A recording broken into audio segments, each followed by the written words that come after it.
ایک استاد کا سبق آموز واقعہ۔ ایک دن چند طلباء نے اپنے استاد سے کہا، سر آج آپ ہمارے ساتھ کرکٹ کھیلیں۔ استاد نے کہا، ضرور، مجھے تو کرکٹ کا بہت شوق ہے۔ کھیل شروع ہوا تو دیگر کلاسوں کے طلباء بھی میچ دیکھنے میدان میں آ گئے۔ سب کی توجہ استاد پر تھی۔ 5 گیندوں پر استاد محترم نے صرف 2 رن بنائے اور 6ٹی گیند پر کلین بولڈ ہو گئے۔ طلباء نے شور مچا کر بھرپور خوشی کا اظہار کیا۔ دوسرے دن کلاس میں استاد نے پوچھا، کون کون چاہتا تھا کہ میں اس کی گیند پر آؤٹ ہو جاؤں؟ سب بالرز نے ہاتھ کھڑے کر دیے۔ وہ ہنس دیے اور پوچھا، یہ بتاؤ میں کرکٹر کیسا ہوں؟ سب نے ایک زبان ہو کر کہا، بہت برے۔ پوچھا، اچھا میں استاد کیسا ہوں؟ جواب ملا، بہت اچھا۔ استاد نے ہنستے ہوئے کہا، صرف آپ نہیں، دنیا بھر میں پھیلے ہوئے میرے 1000 طلباء، جن میں کئی میرے نظریاتی مخالف ہیں، سب کہتے ہیں کہ میں اچھا استاد ہوں۔ راز کی بات بتاؤں، میں جتنا اچھا استاد ہوں اتنا اچھا طالب علم نہیں تھا۔ مجھے ہمیشہ سبق یاد کرنے میں دشواری کا سامنا کرنا پڑتا تھا اور بات سمجھنے میں وقت لگتا تھا، لیکن کیا آپ بتا سکتے ہیں اس کے باوجود مجھے اچھا استاد کیوں مانا جاتا ہے؟ سر آپ بتائیں، ہمیں نہیں معلوم۔ طلباء نے جواباً کہا، استاد نے کہا، اپنا ایک واقعہ سناتا ہوں۔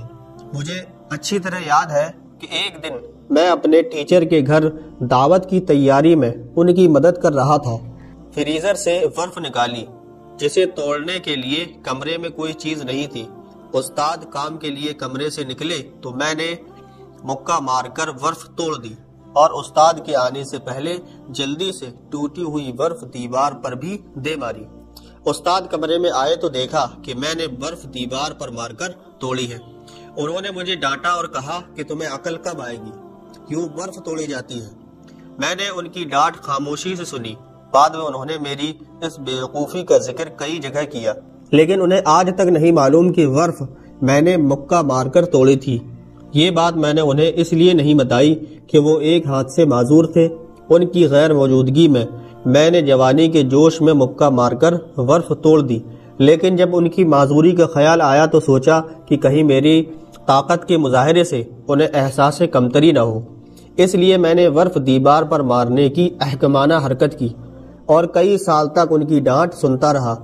ایک آپ لوگ ہیں، ایک دوسرے کو چیخ چیخ کر ہدایت دے رہے تھے کہ سر کو آؤٹ کرو۔ یاد رکھو، جیتنا سب کچھ نہیں ہوتا، کبھی ہارنے سے بھی زندگی میں جیت کے راستے کھلتے ہیں۔